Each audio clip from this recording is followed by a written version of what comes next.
Hello all, welcome to story Walt. నేను Rizwana. గోపీనాథ్కి teacher ఉద్యోగం ఒక పల్లెటూరిలో వస్తుంది. అక్కడ పూలు అమ్ముకునే రత్నమ్మ ఇంట్లో అద్దెకు దిగుతాడు. రత్నమ్మ కూతురు పార్వతి. తనకు చదువంటే చాలా ఇష్టం. 10th ఫస్ట్ క్లాస్లో పాస్ అవుతుంది.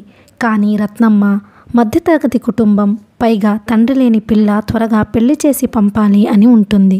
ఈలోగా గోపీనాథ్, పార్వతి ప్రేమించుకుంటారు. వారిరువురు ఒక వర్షపు రాత్రి శారీరకంగా ఐక్యం అవుతారు. ఇంతవరకైతే విన్నాం కదా.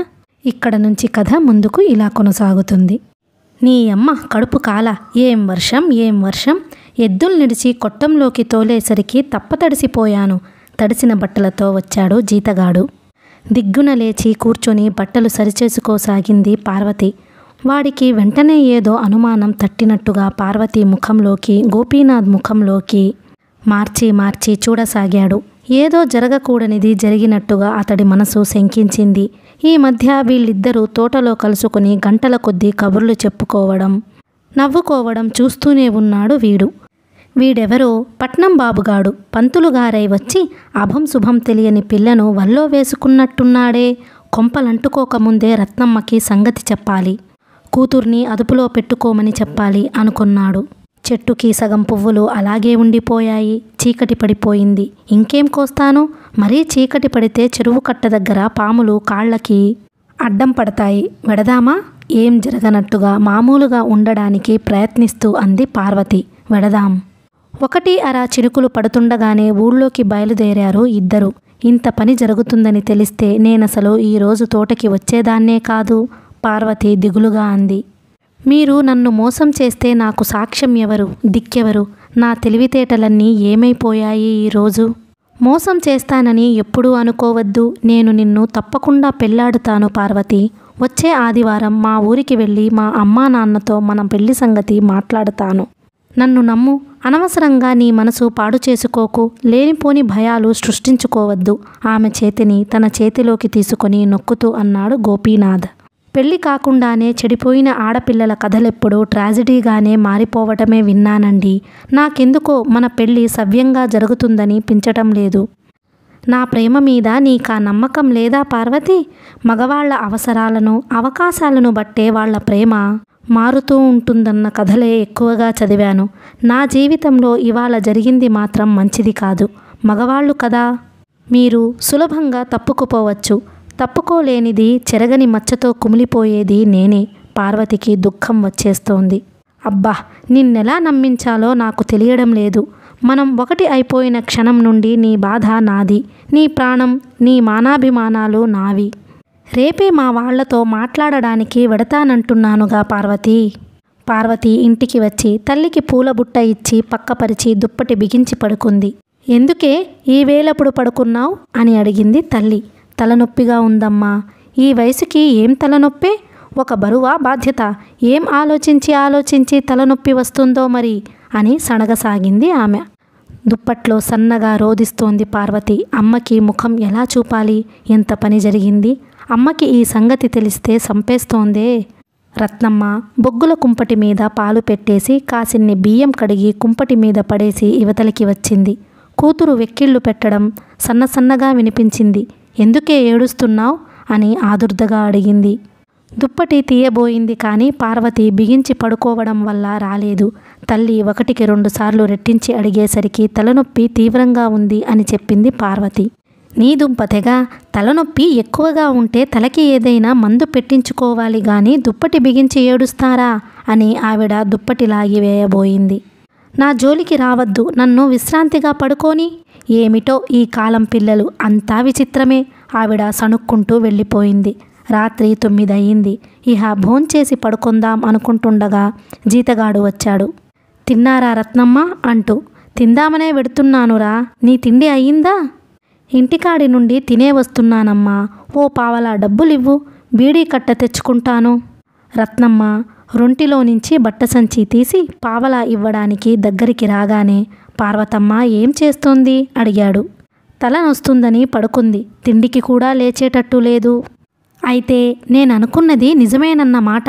ఏమనుకున్నావురా? వాడు మరింత గుసగుసగా, పార్వతమ్మనింకా తోటకి పంపించకు. మీ ఇంట్లో ఉన్న పంతులతో దోస్తీ కట్టింది. రోజు తోటలో ఒకటే కబుర్లు నవ్వులు. ఈ సంగతి నీ చెవిన వేసి పిల్లను జాగ్రత్తగా చూచుకోమని చెబుదామని వారం క్రిందట నుండి అనుకుంటున్నా. ఆవిడకి గుండెలో రాయి పడ్డట్టుగా అయ్యింది. చూడగానే నాకు ఎందుకు చెప్పలేదురా? ఆ పంతులు షికారుకని తోటకి వస్తాడు, ఆ యమ్మ పూలకని తోటకి వస్తుంది. ఇద్దరూ కలిసి కబుర్లు చెప్పుకుంటుంటే ఏదో కబుర్లు చెప్పుకున్నంత మాత్రాన ఏటయ్యిందిలే అని ఊరుకున్నాను. ఇవాళ మాత్రం వాళ్ళవి ఉత్తి కబుర్లు కావని తెలిసిపోయింది.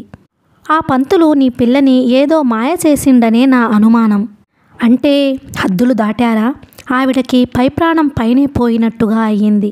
పెద్ద వర్షం వచ్చింది కదా, నేను మోటు విప్పి పశువుల్ని కొట్టంలోకి తోలి గడ్డి విదిలించి గుడిసెకు వెళ్ళేసరికి పార్వతి చీర సరిచేసుకుంటూ లేవడము, గోపీనాథ్ ప్యాంటు జోబులో చేతులు దూర్చి నిలబడి ఆకాశం వంక చూడడం, క్రింద నలిగిన పువ్వులు ఒకటికి రెండు అతిశయోక్తులతో చెప్పుకు వచ్చాడు వాడు.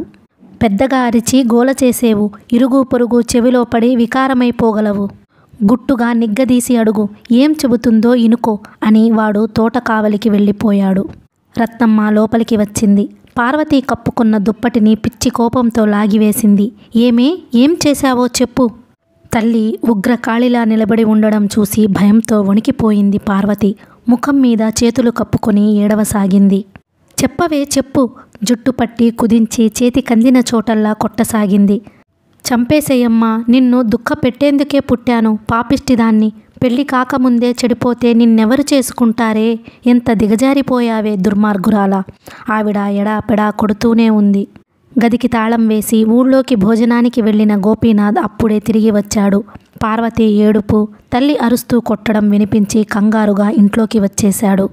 వదలండి పార్వతిని, ఎందుకలా కొట్టేస్తున్నారు?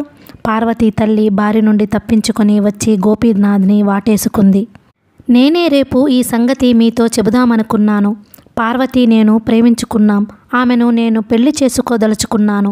ఆదివారం మా ఊరికి వెళ్ళి మా వాళ్లతో మాట్లాడి వస్తాను ఈ విషయం. పార్వతి తప్పేం లేదు, ఆమెనేమీ బాధ పెట్టకండి. గోపీనాథ్ గబగబా మాట్లాడాడు. ఎంతో నెమ్మదైన వాడిలా బుద్ధిమంతుడిలా కనిపించావు. నీ నిజ రూపం ఇదన్నమాట. తండ్రి నెలల పిల్లప్పుడే పోతే దాన్ని అరచేతిలో పువ్వులా పెంచుకున్నానయ్యా. ఎక్కడి నుండో ఊడిపడి దాని జీవితం సర్వనాశనం చేశావు కదా. మగదిక్కులేని ఆడదాన్ని, ఈ కుంపటిని ఎలా మోయనింకా? ఆవిడ కోపం దుఃఖంలోకి మారిపోగా ఆవిడ పిచ్చిదానిలా గుండెల మీద బాదుకోసాగింది. పార్వతిని నేనేం అన్యాయం చేయనండి. పార్వతిని నేను పెళ్లి చేసుకుంటాను. నా మాట నమ్మండి. ప్రేమించడానికి అమ్మని అయ్యని అడిగావా? ఇప్పుడు అడుగుతావా అమ్మని అయ్యని? ఇక్కడే తెలిసిపోతోంది నువ్వెంత మోసకారివో. అయ్యో, ఎలా నమ్మించేది మిమ్మల్ని? నీకు నిజంగా పార్వతిని చేసుకోవాలని ఉంటే ఇప్పుడే ఈ క్షణమే పెళ్లి చేసుకో. అలా అయితే తప్ప ఈ గుండెలో నువ్వంటించిన నిప్పు ఆరదు. చెప్పు, చేసుకుంటావా లేదా? ఇప్పుడే ఈ క్షణమే ఎలా సాధ్యమండి? గోపీనాథ్ విస్మయం వ్యక్తం చేశాడు. నువ్వు చేసుకుంటానని చెప్పు, నేను సాధ్యం చేస్తాను. గోపీనాథ్ ఒక నిర్ణయానికి వచ్చినట్టుగా అన్నాడు. అయితే సరే, మీరు ఏం చెప్పినా నేను చేయడానికి సంసిద్ధమే. ఇక్కడే ఉండు, నేనిప్పుడే వస్తాను. ఆవిడ సరాసరి బయటకి వెళ్ళిపోయింది. పార్వతి కందిపోయిన బుగ్గలని చేతుల మీద అక్కడక్కడ దెబ్బల గుర్తులని చూసి గోపీనాథ్కి కళ్ళల్లో నీళ్లు తిరిగాయి. పార్వతి, నా వల్ల కదా నీకీ దెబ్బలు? విచలిత స్వరంతో అన్నాడు. జీతగాడు వచ్చి అమ్మ చెవిలో ఊదాడు. లేకపోతే ఇంత పని జరిగేదే కాదు. ఎప్పుడో ఒకసారి తెలియాల్సిందే కదా. ఇప్పుడు తెలిసిపోవడమే మంచిదయింది. ఆవిడ్ని రేపటి నుంచి మనం మోసగించే పని ఉండదు. మీ అమ్మ బయటికి వెళ్ళిపోయిందెందుకు? ఏమో నాకు తెలియదు. వాళ్ళ సస్పెన్స్ కాసేపటిలో తీరిపోయింది. 2-3 ఇళ్ల అవతల ఉండే సుభద్రమ్మతో ఆమె భర్తతో తిరిగి వచ్చింది రత్నమ్మ. ఆవిడ పెద్ద ముత్తైదువు. నుదుట నయా పైసంత కుంకుమ బొట్టుతో పార్వతీదేవి భూలోకానికి మానవ కాంత రూపంలో వస్తే అలా ఉంటుందేమో అన్నట్టుగా ఉంటుంది. ఆవిడ్ని లోపలికి తీసుకెళ్ళి ఆవిడ చేత పసుపు కొమ్ముకు దారం కట్టించి ఆవిడ చేతే పట్టించుకువచ్చింది రత్నమ్మ. పార్వతిని నట్టేట ముంచే ఉద్దేశమే నీకు లేకపోతే ఈ పసుపు కొమ్ము దాని మెడలో కట్టు. నా బిడ్డకి పెళ్లి జరిగిందన్న ఆత్మతృప్తి నాకుంటుంది అంది రత్నమ్మ. పేదవాళ్ల పెళ్లి ఇలాగే ఉంటుంది. ఈ పెళ్లికి ఈ వృద్ధ దంపతులిద్దరూ సాక్షులు. ఇదే పెళ్ళనుకుంటే ఇది పార్వతి మెడలో కట్టడానికి నాకేమీ అభ్యంతరం లేదండి అని సుభద్రమ్మ చేతిలో నుంచి పసుపుతాడు అందుకొన్నాడు గోపీనాథ్. కొంచెం ఆగు నాయన, కుంకుమ తెస్తాను. సుభద్రమ్మ లోపలికి వెళ్ళి కుంకుమ తెచ్చింది. ఆ పిల్ల నుదుట కుంకుమ బొట్టు పెట్టి ఆ పసుపుతాడు కట్టు అని చెప్పింది. పెళ్ళంటే బంధుమిత్రులు, బాజా భజంత్రి, పురోహితుడు, మంత్రాలు ఇవేమీ లేకుండా ఒక బొమ్మల పెళ్లిలా ఒక పసుపు కొమ్ముతో పార్వతీ పెళ్లి జరిగిపోయింది. మరునాటి నుండి గోపీనాథ్ ఉండే గది క్రొత్త దంపతులకు పడక గదిగా మారిపోగా అతడి స్నాన భోజనాలు ఇంట్లోకి మారాయి. ఊరికి వెళ్ళి 2 రోజుల తరువాత వచ్చాడు గోపీనాథ్. అతడు స్నానం చేసి భోజనం ముగించే వరకు ఎవ్వరూ ఏమడగలేదు. తల్లి కూతుళ్ళకి ఏం వినాల్సి వస్తుందోనని భయం. అతడి ముఖం కూడా అందుకు తగ్గట్టుగా గంభీరంగా ఉంది. చివరికి రత్నమ్మే గుండెలు చిక్కబట్టుకుని అడిగింది, ఏమన్నారు బాబు మీ వాళ్ళు? ఏం చెప్పాలో పాలుపోలేదు గోపీనాథ్కు. వచ్చిన కట్నం డబ్బుతో పెళ్లికి ఎదిగి కూర్చున్న కూతురి పెళ్లి చేయాలనుకున్నారు. ప్రేమించి పెళ్లాడుతున్నానంటూ తమ నోట్లో దుమ్ము కొడుతున్నావు. అదీ కాక తక్కువ కులం పిల్ల. ససేమిరా ఈ పెళ్లి జరగడానికి వీల్లేదని చెప్పేశారు వాళ్ళు. తమ మాట కాదని చేసుకుంటే తమ ముఖం ముందుకు రావద్దని చెప్పారు వాళ్ళు. పెంచి పెద్ద చేసిన తల్లిదండ్రులు తన మీద ఆశలు పెంచుకోవడం చాలా సహజం. వాళ్ళ ఆశలు అన్నీ కాకపోయినా కొన్నైనా తీర్చడం కొడుకుగా తన బాధ్యత. వాళ్ళ మాట కాదని తనకిష్టమైన పిల్లను చేసుకుని సంబంధం త్రెంచుకొని వెళ్ళిపోవడం బట్టి కృతజ్ఞత అనిపించుకుంటుంది. నేను ప్రేమించిన పిల్లను పెళ్ళాడడం వల్ల చెల్లెలి పెళ్లికి కట్నం ఇవ్వలేని పరిస్థితి ఏర్పడితే కట్నం డబ్బు ఎక్కడైనా అప్పు చేసి ఇవ్వండి, నెల నెల నా జీతంలో నుంచి తీర్చేస్తాను అని చెప్పాడు. నువ్వు మా మాట వినకుండా కులం కాని పిల్లను చేసుకున్నావో అంతే, నీకు మాకు చెల్లు. నీ సంపాదనలో నయా పైసా కూడా మాకు పెట్టొద్దు. వాళ్ళు పట్టిన పట్టు విడవలేదు. గోపీనాథ్కి ఏం తోచలేదు. అక్కగారి ఊరికి వెళ్ళాడు. ఆమెతో తన కథంతా మొరపెట్టుకున్నాడు. పార్వతిని ప్రేమించడం, పెళ్లికి ముందే సంబంధం ఏర్పడడం, తరువాత పార్వతీ తల్లి బలవంతంతో ఆమె మెడలో పసుపు కొమ్ము కట్టడం. ఇంత జరిగాక ఆ అమ్మాయిని ఎలా వదిలేయను అని అడిగాడు. అక్కగారితో చెబుతుంటే విన్న బావగారు బావమరిదిని మందలించాడు. బ్రహ్మచారివి, ఏదో కకృతి పడ్డావే అనుకో. ఇలా చేసి అలా బయటపడేట్టు చూసుకోవాలి గాని మెడకు కట్టుకునేట్టుగా చేసుకుంటారా ఎవరైనా? ఎంత తెలివి తక్కువ వాడివోయ్. నేనే అయితేనా? కన్ను కొట్టాడు. చర్రున లేచింది భార్య. చీచీ, ఏం మగవాళ్ళండి. మీ అవసరం తీర్చుకోవడం తప్ప అవతల ఆ ఆడదాని జీవితం ఏమవుతుందో చూచుకోనక్కర్లేదన్నమాట. మీలాంటి మగవాళ్ళుండబట్టే ఆడవాళ్లకిన్ని కన్నీటి గాథలు. తమ్ముడు, నువ్వు ఎలాంటి పరిస్థితుల్లోనూ ఆ అమ్మాయికి అన్యాయం చేయకు. నీ పెళ్ళికి ఎవరూ రాకపోయినా నేనొస్తాను అని ధైర్యం చెప్పింది. పెళ్ళికి నువ్వు రావడం కాదే అక్కయ్య, నువ్వు ఈ పెళ్ళికి అమ్మా నాన్నని ఒప్పించాలి. ఈ కార్యభారం నీ మీద మోపడానికే నేనొచ్చాను. వచ్చి అక్షింతలు వేయడం చేతవును గాని ఇంత పెద్ద పని నేనెలా చేయగలనురా? అమ్మా నాన్న ఇద్దరూ ఇద్దరే. తాము పట్టిన కుందేటికి 3 కాళ్ళు అనే మొండివాళ్ళు. వాళ్ళు ఒప్పుకోవాలి అనే పట్టుదల నీకెందుకు? నువ్వైతే పెళ్లి చేసుకో. అమ్మా నాన్న కొన్నాళ్ళు కోప్పడి తిట్టి తరువాత చల్లబడిపోతారు. అందరూ ఒకటైపోతారు. పెళ్ళంటే 100 ఏళ్ల పంట అంటారు కదా అక్కయ్య. అమ్మా నాన్న ఆనందంతో అక్షింతలు వేయడానికి బదులు శాపనార్థాలు పెట్టడం నాకిష్టం లేదక్కయ్యా. వాళ్ళ చేతుల మీదగానే నా పెళ్లి జరగాలి. పార్వతి అందరాడపిల్లల్లాగా మన ఇంటికి రావాలి. నువ్వు ఎలాగైనా వాళ్ళని ఒప్పించి తీరాలి. ఈ పని నువ్వు చేయగలవనే గట్టి నమ్మకంతోటే నీ దగ్గరికి వచ్చానక్కయ్యా. నా సాయశక్తులా ప్రయత్నిస్తానురా. ఆ పైన నీ అదృష్టం. ఏ సంగతి ఎప్పుడు తెలుపుతావు నాకు? 15 రోజులు గడువివ్వు. అక్కయ్యతో మాట తీసుకుని వచ్చాడు గోపీనాథ్. అక్కడ జరిగిందంతా చెప్పడం కుదరదు కాబట్టి అమ్మని నాన్నని ఒప్పించే భారం మా అక్కయ్య మీద పెట్టి వచ్చానండి. వారం 10 రోజుల్లో శుభవార్త మోసుకుని ఆవిడ దగ్గర నుండి ఉత్తరం వస్తుందని నా గట్టి నమ్మకం అని చెప్పాడు ముక్తసరిగా. వాళ్ళు ఒప్పుకున్నారు. పెళ్లికి ముహూర్తం పెట్టుకోవడమే తరువాయి అన్న శుభవార్త కోసం ఎదురుచూస్తున్న వాళ్ళకి అతడి మాటలు తీరని ఆశాభంగం కలిగించాయి. అందరాడపిల్లల్లా తన కూతురి జీవితం గట్టెక్కుతుందా లేదా? రత్నమ్మకి అనుక్షణం ఇదే చింత. ఇప్పటికే తన కూతురి గురించి గుసగుసలు విమర్శలు బయలుదేరాయి. ఊళ్ళో ఎక్కడ చూసినా ఈ రత్నమ్మకేమొచ్చింది? కూతురి మెడలో లోపలింట ఓ పసుపు కొమ్ము కట్టించి అదే పిల్లని సంబరపడడం ఏమిటి? ఆ పంతుల్ని ఇంట్లోనే ఉంచేసుకుని అల్లుడి మర్యాదలు చేయడం ఏమిటి? ఆ పంతులు ఆ పిల్లను అనుభవించినన్నాళ్ళు అనుభవించి ఓ రోజు చెప్పా పెట్టకుండా ఉడాయించకపోతే చూడు అని జ్యోతిష్యం చెప్పేస్తున్నారు. వాళ్ళు చెప్పిందే నిజమైతే తన కూతురు ఊరి చెరువులో పడి ఆత్మహత్య చేసుకోవలసిందే. పార్వతి మనసులోనూ అదే శంక. ఏమవుతుంది తన జీవితం? ఆయన ప్రేమంతా నిజమా? ఆయన తల్లిదండ్రులు ఒప్పుకుంటారా తమ పెళ్ళికి? అందరాడపిల్లల్లా తను అత్తవారింటికి వెడుతుందా లేదా? ఆ రోజు 3 గంటలకే తోటకి వచ్చింది పార్వతి. సాయంకాలం బడి నుండి ఇంటికి వెళ్లకుండా నేరుగా తోటకి వచ్చేస్తానన్నాడు గోపీనాథ్. అతడి కోసం ఫ్లాస్కులో టీ, డబ్బాలో టిఫిన్ తీసుకువచ్చింది. అతడు ముఖం కడుక్కొని తుడుచుకోవడానికి టవల్ కూడా పెట్టుకువచ్చింది. అవి ఉన్న ప్లాస్టిక్ బుట్ట గుడిసెలో ఉంచి పువ్వులు కోయడం మొదలుపెట్టింది. ఒడికట్టి పువ్వులు చకచకా కోసేస్తున్న పార్వతి పార్వతి అన్న పిలుపుకు ఉలిక్కి పడ్డట్టుగా అయ్యింది. ఎదురుగా సుందర్. పార్వతి ముఖం చిట్లించుకుంది. ఇక్కడికెందుకొచ్చావు? కఠినంగా అడిగింది. ఆ సంగతేదో తేల్చేసుకుందామని. ఉండేదేమిటి, తేల్చేదేమిటి? చిన్నప్పటి నుండి నువ్వు నాతో ఆడుతూ పాడుతూ పెరిగావు. నువ్వు నాదానివేనని అనుకున్నాను. పట్నం నుండి ఆ పంతులు రాగానే అటు మళ్ళావు. ఎర్రగా బుర్రగా ఉన్నాడని మోజుపడ్డావు. స్త్రీ బుద్ధి ప్రళయాంతకం అని అన్నారు పెద్దలు.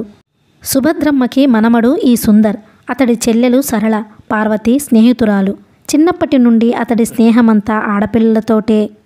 చింతపిక్కెలు, వామన గుంటలు ఆడే అతడిని అందరూ వెక్కిరించేవాళ్ళు. పెద్దయ్యాక కూడా అతడికి ఆ ఆటలు పోలేదు. ఇప్పటికీ సుందరికి ఆడ స్నేహితులే ఎక్కువ. 10th ఇప్పటికే 3 సార్లు పల్టీ కొట్టాడు. చిన్నప్పటి నుండి ఆడుతూ పాడుతూ పెరిగారు కాబట్టి పార్వతికి సరళ ఎంతో, సుందర్ కూడా అంతే. కానీ అతడిలో ఎదిగిన మగవాడు మరో దృష్టి ఏర్పరచుకున్నాడు. ఆ సంగతి గోపీనాథ్తో పసుపు కొమ్ము పెళ్లి జరిగాక బయటపడింది. పసుపు కొమ్ము పెళ్లి గురించి వాళ్ల నాయనమ్మ వల్ల తెలిసిపోయిన సుందర్ మరునాటి నుండి ఒకటే పీడించడం మొదలుపెట్టాడు పార్వతిని. చిన్నప్పటి నుండి నాతో ఆడుతూ పాడుతూ పెరిగి నాలో ఆశలు పెంచి ఇప్పుడు నట్టేటా ముంచావన్నమాట. చిన్నప్పటి నుండి నీతో ఆడుతూ పాడుతూ పెరిగానేమో గాని సరళ ఎంతో, నువ్వు అంతే నాకు. సరళ నేను ఒకటే ఎలా అవుతాం? నేను మగవాడిని, తను ఆడపిల్ల. ఏమో, చిన్నప్పటి నుండి ఆడంగి ఆటలు ఆడుతుంటే ఆడపిల్లవనే అనుకున్నాను. ఒళ్ళు మండినట్టుగా అంది పార్వతి. ఆడంగినో మగవాడినో ఒకసారి ఇలా దగ్గరగా రా, చూపిస్తాను. మీ సరళ దగ్గరో మీ అమ్మ దగ్గరో చూపించుకో అనేసి వచ్చింది పార్వతి కోపంగా. మళ్ళీ ఇప్పుడు తయారయ్యాడు. నా మగతనం ఏమిటో నీ దగ్గరే చూపించుకుందామని వచ్చాను. నడుం మీద చేతులు పెట్టుకొని మగధీరుడిలా ఛాతీ విరుచుకొని నిలబడి అన్నాడు. ఇప్పుడు ఆయన వస్తాడు. ఆయన ముందు చూపు, ఒళ్ళు హూనం చేసి పంపిస్తాడు. నిన్న వచ్చినవాడు నీకు అంత గొప్ప హీరో అయ్యాడన్న మాట. మధ్యలో వచ్చినవాడు మధ్యలో పోవలసిందే. చివరికి నువ్వు నేను మిగలాలి. అతడు పసుపు కొమ్ముతో నిన్ను పెళ్ళాన్ని చేసుకుంటే నేను మంగళసూత్రంతో 10 మంది ఎదుట పెళ్ళాన్ని చేసుకుంటాను. సుందర్, నీకో దండం పెడతాను, నా జోలికి రాకు. నువ్వు నిజంగా నా స్నేహితుడివే అయితే, నీకా అభిమానమే ఉంటే ఒకరికి భార్యనయ్యాక ఇలా మాట్లాడవు. కోపంతో కాక మంచి మాటలతో అతడిని తన జోలికి రాకుండా చేసుకుందామనుకుంది పార్వతి.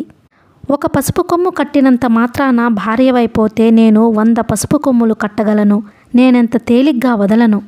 పార్వతి, నువ్వు నాకు చెందాల్సిన మనిషివి. కనీసం భార్యవి కాకపోయినా అప్పుడప్పుడు నా అవసరం తీర్చే మనిషిగానైనా నువ్వు నాకు కావాలి. ఏం కూశావ్? ఈ పార్వతి నీ కంటికి మరీ అంత లోకువగా కనిపిస్తుందా? పార్వతి ఆపుకోలేని కోపంతో అంటూ చెయ్యెత్తి కొట్టబోయింది. కానీ చెయ్యి చెంప మీద పడకముందే మధ్యలోనే పట్టేశాడు సుందర్. ముందు చేతి నుదులు. నువ్వు అంగీకరించాకే వదలడం. పార్వతి గింజుకోసాగింది. ఇద్దరి మధ్య యుద్ధం ఎలా పరిణమించేదో గాని దూరంగా గోపీనాథ్ రావడం కనిపించింది. వదిలేశాడు. బాగా ఆలోచించుకో. మర్యాదగా నా దారికి రాకపోయావో నిన్నెలా వంచాలో నాకు తెలుసు. విషం చిమ్ముతున్నట్లుగా అని వెళ్ళిపోయాడు. ఆయనకి సంగతి చెప్పటమా మానటమా? చెబితే ఆయన అపార్థం చేసుకుంటే? గోపీనాథ్ దగ్గరగా వచ్చాడు. అతడి ముఖం గంభీరంగా ఉంది. సుందర్ చేతిలో నుంచి పార్వతి చెయ్యి లాక్కోవడం అతడు చూశాడు. పార్వతి తరచూ సుందర్ వాళ్ళింటికి వెడుతుంటుందని తెలుసు గోపీనాథ్కు. ఆ ఇంటికి ఈ ఇంటికి మంచి స్నేహ సంబంధాలున్నాయని తెలుసు. పార్వతే ఏమైనా చెబుతుందేమోనని చూశాడు. పార్వతి పువ్వులు కోయడంలో నిమగ్నమైనట్టుగా నటించసాగింది. అతడి పేరు సుందర్ కదూ, ఎందుకు వచ్చాడు తోటకు? గోపీనాథ్ అడిగాడు. ఏం చెప్పాలి? అతడు తనని పెళ్లి చేసుకోమని అడుగుతున్నాడని ఎలా చెప్పాలి? చెబితే అంత చనువు ఉందా మీ మధ్య అని అపార్థం చేసుకుంటే? పార్వతి తటపటాయింపు గోపీనాథ్కి మరో విధంగా స్ఫురించసాగింది. ఎందుకొచ్చాడంటే చెప్పవెందుకు? ఈసారి రెట్టిస్తున్నట్టుగా అడిగాడు. ఇటువైపు వాళ్ల పొలాల వైపు వెడుతూ ఊరికనే వచ్చాడు. ఊరికనే వస్తే అతడి చేతిలో నీ చెయ్యి ఎందుకుంది అని నోటిదాకా వచ్చింది గాని అడగలేదు. ఆ మాటని మనసులోనే అదిమి పైకి మామూలుగా ఉండడానికి ప్రయత్నించాడు.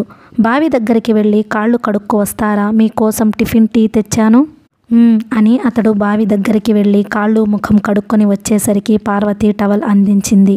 తుడుచుకొని క్రింద గోనెపట్ట మీద కూర్చున్నాడు. కబుర్లు చెప్పుకుంటూ తినాలని ఇద్దరికని తెచ్చింది. కానీ ఇప్పుడేం తినాలనిపించలేదు పార్వతికి. అతడికి మాత్రమే పెట్టి తను మౌనంగా కూర్చుంది. టిఫిన్ డబ్బాలో మిగిలిన పకోడీలు చూసి నువ్వు తినవెందుకు అనలేకపోయాడు గోపీనాథ్. పార్వతికి తన దగ్గర దాపరికాలు ఉన్నాయన్నమాట ఇదే తలుస్తోంది అతడి మనసును. జరిగింది అతడికి చెప్పేస్తే ఏ అపార్థం చేసుకుంటాడోనని పార్వతి బాధ. ఆ సాయంత్రం ఎంతో సంతోషంగా గడపాలనుకుంటే ఏ కబుర్లు ఏ ఉత్సాహం లేకుండా ఎవరి ఆలోచనలో వాళ్ళకి గడిచిపోయింది. అమృత భాండంలో విషబిందువు చిందినట్టుగా మనస్సులు కలుక్కుమంటున్నాయి. 2 రోజుల తరువాత మళ్లీ కనిపించాడు సుందర్ తోటలో. గోపీనాథ్ పార్వతినేం ప్రశ్నించలేదు. సుందరం రాక గురించి ఊరికనే వచ్చాడని చెబుతుంది కాబట్టి. ఈ రోజు తోటకి నువ్వే వెళ్ళమ్మా, నాకు తలనొప్పిగా ఉంది. కావాలంటే నీకు దండలు కట్టి పెడతాను అని చెప్పింది పార్వతి. 2 రోజులు వరుసగా అదే మాట చెప్పేసరికి తోటంటే అంత ఎగిరి గంతేసేదానివి? తోటలో ఇద్దరు కబుర్లు చెప్పుకోవచ్చని పరిగెత్తేదానివి. ఎందుకు వెళ్ళనంటున్నావు అడిగింది రత్నమ్మ.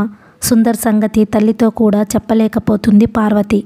వయసొచ్చిన పిల్లవి ఎప్పుడూ పరాయిళ్లకి పరుగులేమిటే అని ఎప్పుడూ కోప్పడేది తల్లి. తల్లి మాట లక్ష్య పెట్టకుండా చాలా రాత్రి వరకు సరళతో కబుర్లు చెబుతూ ఉండిపోయేది వాళ్ళింట్లో. సుందర్ కూడా సినిమాల కబుర్లు చెప్పేవాడు. సుందర్ని సరళ కంటే వేరేగా చూడలేకపోయినా తన అమాయకతకు తగిన ప్రతిఫలం పొందుతుందిప్పుడు. తన మనసులోనే ఇదంతా పెట్టుకుని నలిబిలి అయిపోయే కంటే గోపీనాథ్కి అంతా చెప్పేసి సుందర్ సంగతి అతడినే తేల్చుకోమంటే అతడు తను చెప్పింది నమ్ముతాడా? అపార్థం చేసుకుంటాడా? పార్వతి ఈ తర్జన భర్జనలో ఉండగానే వారం రోజులు గడిచిపోయాయి. ఆ రోజు సాయంకాలం గోపీనాథ్ తోటకి వెడుతూ పార్వతిని పిలిచాడు రమ్మని. మీరు వెళ్ళండి, నాకు తలనొప్పిగా ఉంది. అలా చల్లగాలికి వెడితే తలనొప్పి అదే తగ్గిపోతుంది, పద. ఇద్దరి మధ్య వాలిన తెరను గోపీనాథే ముందుగా తొలగిద్దామనుకున్నాడు. తోటలో కూర్చుని మనసు విప్పి మాట్లాడుకోవాలనే పార్వతిని పిలిచాడు. తోటకి వెడితే మళ్ళీ సుందరం ఎక్కడ ప్రత్యక్షమవుతాడోనని భయం పార్వతికి. రాలేను, చాలా సుస్తిగా ఉంది. ఏం సుస్తి?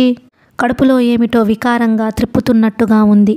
మీరు వాకింగ్ నుండి తొందరగా రండి, మనం ఇంట్లోనే కబుర్లు చెప్పుకుందాం. గోపీనాథ్ మంచి మూడులో ఉంటే వేవిళ్ళ అప్పుడేనా అనేవాడు. పార్వతి చెంపల్లో ప్రాకిన ఎరుపుని తృప్తిగా చూసేవాడు. నీకు పాప కావాలా బాబు కావాలా? నాకైతే బాబు కావాలి అంటూ బంగారు కలలు కంటూ కూర్చునేవాడు పార్వతీ చెంత. కానీ ఎందుకో ఇప్పుడు ముభావంగా కదిలాడు. గోపీనాథ్ తోటకి వెళ్ళేసరికి అక్కడ సుందరం తయారుగా ఉన్నాడు. పార్వతి రాలేదా అని అడిగాడు గోపీనాథ్ దగ్గరికి వచ్చి. రాలేదు. పార్వతితో ఈ సమస్య పరిష్కరించుకోవడం కంటే మీ ద్వారా పరిష్కరించుకోవడమే మంచిదనిపిస్తోంది. ఆ బావిగట్టున కూర్చుందాం రండి. గోపీనాథ్ కూర్చున్నాడు. ఇంతకాలం తను మదనపడిన దానికి జవాబు లభిస్తుందా? సుందరం గొంతు సవరించుకొని మొదలుపెట్టాడు. పార్వతి నేను ఇరుగు పొరుగు వాళ్లమని మీకు తెలుసనుకుంటాను. మేం చిన్నప్పటి నుండి ఆడుతూ పాడుతూ పెరిగిన వాళ్ళం. బాల్య స్నేహం యవ్వనంలో అడుగుపెట్టాక ప్రణయబంధంగా మారడం ఎంతో సహజం కదా. నా చదువు పూర్తి అయ్యాక పెద్దవాళ్లతో చెప్పి పెళ్లి చేసుకోవాలనుకున్నాం. ఈ తోటలోనే మేం తరచూ కలుసుకునేవాళ్లం. మేమిద్దరం ఎప్పుడో ఒకటి అయ్యాం. నాదనుకున్న పార్వతి చిత్రంగా మీరొచ్చాక మీదైపోయింది. ఏం మత్తు జల్లారో గాని నా ముఖం చూడడం కూడా మానేసింది. పెళ్లి కాకుండానే మీతో బాహాటంగా కాపురం మొదలుపెట్టేసింది. ఇది అన్యాయం కదా అని పార్వతిని అడిగాను మొన్న. విదిలించి పారేసింది. మీ మాయలో పడి పూర్తిగా మనిషే మారిపోయింది. విషాదం మూర్తీభవించినట్టుగా అన్నాడు. అయితే ఇప్పుడు ఏం జరగాలంటావు? బాగా నల్లబడిన ముఖంతో అడిగాడు గోపీనాథ్. మధ్యలో వచ్చిన వాళ్ళు మధ్యలోనే పోవాలంటాను. నేను వెళ్ళిపోతే పార్వతిని పెళ్లి చేసుకుంటావా? పెళ్లి చేసుకుంటానో ఏం చేసుకుంటానో మీకనవసరం. ముందు మీరు తప్పుకోండి మా మధ్య నుండి. ఇంతగా మోసగించే ఆడవాళ్ళుంటారా అన్న విభ్రాంతి తప్ప ఇతడు చెప్పేది నిజమా కాదా అన్న సందేహం మాత్రం కలగలేదు గోపీనాథ్కు. హోరు గాలిలో రెపరెపలాడుతున్న దీపంలా ఉంది అతడి మనస్థితి. పార్వతిని ఎంతగా ప్రేమించాడు. ఎలాగైనా తన వాళ్ళని ఒప్పించి పెళ్లాడాలనుకున్నాడు. పార్వతి ప్రేమ నిజమేననుకున్నాడు. కానీ ఆమెది వట్టి వ్యామోహమన్నమాట. తనకంటే అందగాడు, చదువుకున్నవాడు, హోదా గలవాడు కనిపిస్తే వాడి వెంట ఇలాగే పడుతుందన్నమాట. పెళ్లికి ముందే శీలం కోల్పోయిన ఆడది పవిత్రురాలు అనుకున్న తనది అమాయకత్వం. పార్వతి మంచి అందగత్తే కాక ఆ అందంతో ఎవరినైనా మోసగించగలదన్నమాట. పార్వతి పట్ల ద్వేషంతో, అసహ్యంతో నిండిపోయింది అతడి అంతరంగం. ఆ రాత్రి చాలా ముభావంగా గడిపిన గోపీనాథ్ మరునాడు బడికి వెళ్ళి 4 రోజుల సెలవు కోసం అప్లికేషన్ పెట్టాడు. అదే రోజు పోస్ట్లో అక్కగారు రాసిన ఉత్తరం వచ్చింది. చిరంజీవి గోపీకి. మీ అక్క ఆశీర్వదించి నీకు శుభవార్త. నువ్వు కోరిన అమ్మాయితో నీ పెళ్లి జరగబోతోంది. నాకు పెద్ద పట్టుచీర బహుమతిగా కొనిపెట్టాలి చూడు. అమ్మని నాన్నని ఒప్పించడానికి ఎంత శ్రమపడ్డానో తెలుసా? తల ప్రాణం తోకకి వచ్చిందనుకో. మర్యాదగా ఒప్పుకుంటే పెద్దలనే గౌరవం నిలుస్తుంది. లేకపోతే అది పోతోంది. వాడు కోరిన పిల్లని పెళ్లి చేసుకొని మీ ముఖం చూడకుండా వెళ్ళిపోతాడు. ఎప్పుడో ఒకసారి కొడుకు పంచన చేరవలసిన వాళ్ళు ఇప్పుడు చీకొట్టి అప్పుడు పంచన చేరుతామంటే ఏం మర్యాద? ఇప్పుడు వాడి క్షేమం, వాడి సుఖం కోరితేనే కదా తరువాత వాడు మిమ్మల్ని బాగా చూసేది. ఇలా ఎన్నో బోధించాననుకో. చివరికి ఒప్పుకొన్నారు. తిరుపతి కొండ మీద ముక్తసరిగా పెళ్లి కానిద్దామన్నారు. అందుకని నువ్వు ఒకసారి ఆ పిల్ల తల్లిని తీసుకువచ్చి అమ్మ వాళ్లతో అన్ని సంగతులు మాట్లాడగలవు. నాకు మాత్రం నీ పెళ్లిలో పెద్ద పట్టు చీర మర్చిపోకు. గోపీనాథ్ విరక్తిగా ఆ ఉత్తరాన్ని చింపేశాడు. ఇంటికి వచ్చి గబగబా తన బట్టలు, వస్తువులు సూట్ కేసులో సర్దుకొన్నాడు. బట్టలు కొన్ని హోల్టాల్లో కుక్కి కట్టేశాడు. అతడి ప్రయాణ సన్నాహం చూసి ఎక్కడికి ఇంత హఠాత్తుగా ప్రయాణం అని అడిగింది పార్వతి.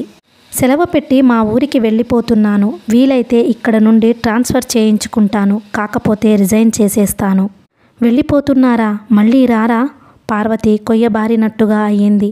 మీరు రాత్రి నుండి కోపంగా ఉన్నారు. ఏదడిగినా మాట్లాడడం లేదు. ఏం తప్పు చేశానో చెప్పండి దగ్గుత్తికతో అంది. మళ్ళీ రాను. వెళ్లే ముందు నీతో గొడవపడడం ఇష్టం లేదు.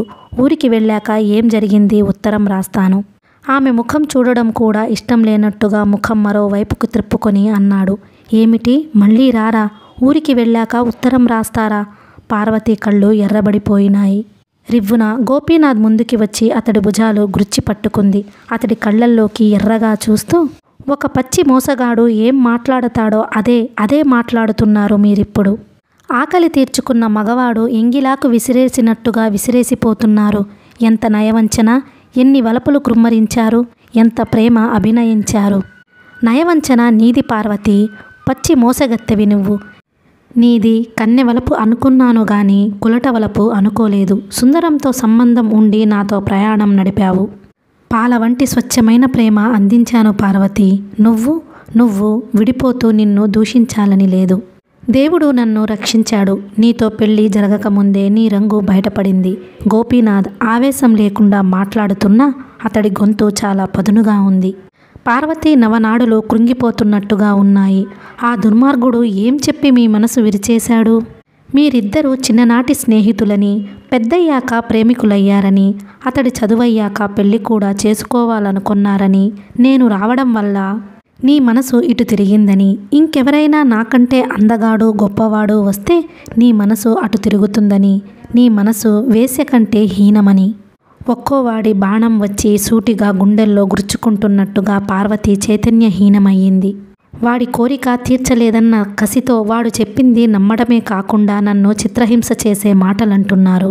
నా తరపున నిలబడి వాడికి ప్రాయశ్చిత్తం చేయడానికి బదులు వాడి తరపున చేరి నన్ను దోషిగా నిలబెట్టి శిక్షించడానికి జమకట్టారు.